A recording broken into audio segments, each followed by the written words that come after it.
to separate the men from the boys, motherfucker. Let's go. Let's go. Best verse can't allow my intro. Word your blood, daddy. This time is for taking. Time steady ticking. Food supply getting lower and these diapers getting expensive. What up, it's your boy E with Boxing Profits, bringing that toe-to-toe value that's undisputed in this industry. And I'm going to get straight to the point right here, you dig? Vasyl Lomachenko, 14-1 against Teofimo Lopez, 15-0. Both of these fighters, the top dogs in the lightweight division, both fighters with 15 professional fights. One of them only has a loss. So basically, out of 30 fights, there's only one loss between the two. And of course, that loss came by the hands of Orlando Solido against Vasyl Lomachenko a couple years ago. So we have these two fighters, right? Let's put them in a pot, mix them up a little bit, okay? Let's have fun with this, all right? So first of all, we have to start from the top. Well, that's how I do things. I always look at this thing from the inverted way of observation, okay? So we're going to look at it from top down, just like the sun, just like what's above is below. I look at it from top down. So let's start from the top, okay? So Bob Arum and ESPN, okay? So we all know Bob Arum's long history in this sport of boxing, okay? He's the CEO of Top Rank. Top Rank signed a deal with ESPN a couple years ago. I believe it was like 3 or 4 years ago or whatever, to which where ESPN gave Bob Arum and Top Rank exclusive rights to showcase on ESPN, okay? I believe it's something in the range of like 54 fights a year, okay? They threw in another element with ESPN Plus. So, you know what I'm saying? Bob Arum has to contractually meet these obligations by putting on 54 fights a year, okay? And that's the thing, okay? So when you factor in sponsorships, when you factor in different things of that nature, okay, especially when it comes to ESPN with football and NBA and all these little different other sporting things, okay, it's all about advertisements. It's all about ad revenue, okay? And these people want viewerships. They want people to watch these fights, okay? So let's look at this thing from a historical point of view, okay? I mean, all the answers are here for you all. All you got to do is just go down the annals of history and just look at this thing in its totality, okay? So when Bob Arum signed his contract with Top Rank with ESPN, who was the first one to fight? It was Manny Pacquiao against Jeff Horn, right? I think that fight pulled in like 3 million views or whatnot. Think about this for a second, okay? What happened in that fight? Who took the L? I'll wait. Okay, so we're moving right along, okay? So after that, it was all kind of different things, okay? The Terrence Bud Crawford fight with Julius and Dongo, right? Then also Terrence Crawford when he moved up to welterweight to take on Jeff Horn. Don't y'all see the setup? Don't y'all see this? Right? Y'all see where I'm going with this? Okay? So this whole thing with ESPN Plus and ESPN, as far as the viewership is concerned, was all disturbed by COVID-19, okay? Let's call it how it is. COVID-19 messed up a lot of things. So Bob Arum, being the smart innovator that he is, he said that, we're going to cram all of these fights into one card, regardless if people want to see these fights or not. We still going to put them on the screen in front of people to watch. He meets his contractual obligations just because, again, he's got all that money up front from ESPN to do these sponsorships and things of that nature. However, this is where the championships comes into play, okay? All this is intertwined. All this is coming into play in this, okay? So Mauricio Suleiman and the fake-ass WBC, right? They basically franchise tagged Vasyl Lomachenko, right? They just have this exclusive major piece from their perspective, okay? Where this guy can just be utilized to enhance the sponsorship, to enhance the revenue. Wherever he is, he can always have some kind of unification championship bout, okay? So no matter what, even if Vasyl Lomachenko loses this fight to Teofimo Lopez, okay, he will always be the franchise champion. So no matter what, they can always build a fight as an undisputed matchup. Don't y'all see it? Don't y'all understand this, okay? So With that being said, do y'all understand that this whole thing, this whole thing in its totality, right? This is why the boxing world hates Al Heyman and the PBC, right? Got all these fanboys say all these different things about the PBC. When y'all don't understand that this man is the king of ratings. He found the golden ticket, okay? He understands that it's all about ratings. And when you tap into different avenues where viewership is concerned, okay, the views is what counts the most in this day and age. Y'all made it this way, not Al Heyman, okay? It's all about YouTube views and views on this and views on that. Views, okay? So views generate ad revenue and money, right? So y'all need to follow me on this one, okay? Because y'all need to keep an eye on this Teofimo Lopez Vasyl Lomachenko fight, because there's a lot of crazy energy in this fight, okay? So I'm saying all this is to say, COVID-19, that's the biggest disturbance out of everything we've outlined so far, okay? So trust me on this one. Boxing is always at the forefront of the transition when it comes to events in the world, okay? Boxing has always been used as the platform, okay? The one main sporting thing that bridges the gap, you know what I'm saying? It's the transition. You follow where I'm going with this, okay?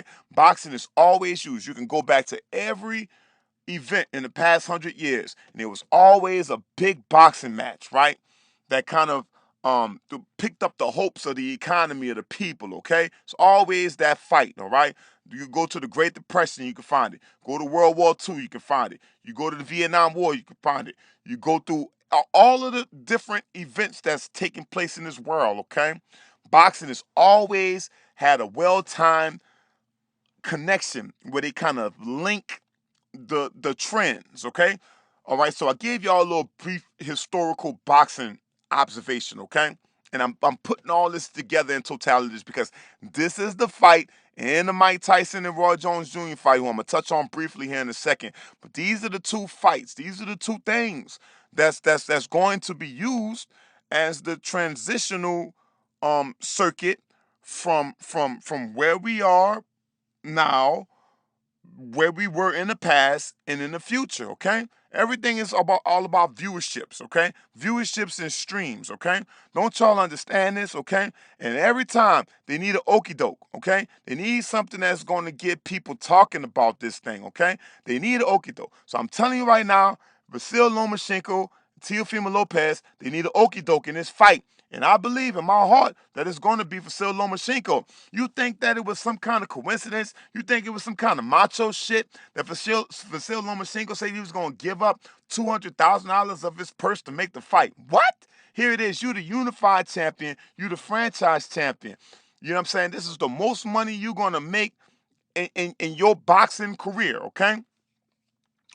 You're not stupid. You're not fooling nobody, Vasyl Lomachenko. Makes me think that you know something that we don't know. See, it's always something we see. It's always something we don't see. And it's always the historical ramifications that come behind all of this shit, okay? It's a very, very, very important fight. Now, everybody in their mall, all the fans around the world, oh, yeah, Vasyl Lomachenko, he's a real guy. He's doing these things to get the fight with Teofimo Lopez. Teofimo Lopez is the prima donna. He's the old pussy boy. He the one that don't want to make the fight. Here it is. Vasyl Lomachenko is forking over his money to prove that he's the greatest, to prove he's the most experienced, to prove he's the beast that everybody thinks he is. Yeah, okay. And y'all all gonna run down there and put your money on Vasyl Lomachenko, and y'all all gonna feel it. You understand? And y'all getting it as a fair warning from me that this fight here is setting everybody up for the big old okie doke. Okay? Y'all can call me a conspiracy theorist. I don't give a flying 757 FUCK what you think about me. But one thing you gonna realize, and one thing you gonna put in totality inside of your mind, that my brain system operates at its purest form when it comes to this boxing, okay? I know exactly what it is I'm talking about, all right? This fight here is the transitional circuit, right? That's leading into this new world. Why do you think that they put this fight on regular ESPN, not ESPN Plus, right? It's for viewership, okay? And now that college football is waning off, they need a big bang. They need something big. They need something humongous, okay? And that's where this fight comes into play, all right? It's going to be a lot of drama leading into this fight. But this fight is so very important, not only for the sport of boxing, right? But it's important for viewership across the board on all platforms. Don't y'all see this? Don't y'all see that Al Heyman is the one who pioneered, and he's the genius behind everything, okay? And so every last one of these platforms and these promotional companies has the model behind the PBC brand. What y'all don't understand. You know what I'm saying? This has been going on now for some time, but some of y'all just not wrapping your minds around this. So the WBC, everybody has their hands all up in this pot, okay? And all these little disturbances and things that, man, listen, bro, all that's just a bunch of BS, okay? But they need a good old-fashioned okie doke. And I'm telling y'all now that Teofimo Lopez ain't nothing to play with. All y'all think that Vasyl Lomachenko is going to go in the ring and do the dancing machine and box Teofimo eyebrows off. And I'm telling you right now is that didn't we think the same thing about Manny Pacquiao and Jeff Horn? Didn't we think the same thing about Manny Pacquiao in the first Timothy Bradley fight? Don't y'all see that this thing is trying to bridge the gap between all of the viewers from that ESPN is about to generate? All of these people are going to be interested in the rematch and the rubber match later on down the road with ESPN Plus viewership and streams. I'm telling you exactly what this is. So they need an okie doke to make this happen, okay? And it's the same thing that's going on with the Roy Jones Jr. and the Mike Tyson fight that I got my eye on. I've been telling y'all this. You can go and reference my videos. That Mauricio Sulaiman, soon as he put his 2 cents up in the pot, I already knew that fight was FUCK'd up, okay? I already knew it. Once he put his dirty hands up in that, talking about he's going to create this belt and they sanctioning it and it's going to be recorded on their records and all this safety bullshit that he was talking about, I already knew what the okie doke was. And then guess what? Sure enough, what they do, they move the fight backwards, right? They move it to after, listen to me, they moving it to after the Vasyl Lomachenko Teofimo Lopez projected fight, okay? Don't y'all see this? Don't y'all understand that they got to get all these major ESPN top ranked fights out of the way first? Y'all keep your eye on Terrence Crawford too. Y'all, I'm telling y'all, this he's gonna go on regular ESPN in the bubble as well, all for viewership. This all is setting it up for is this this pay-per-view and ESPN Plus thing in the future, okay? Now the reason why I'm telling y'all all of this, okay, is because COVID-19 is going to be used as the catalyst. It's going to be used as the disturbance, right? To regulate this system, okay? And it takes smart boxing fans and analysis and street niggas like me to give y'all this game. To let y'all know, look, all you gotta do is follow the money, okay? Follow the sponsorships, follow the ad revenue, follow what all of the dumb money going.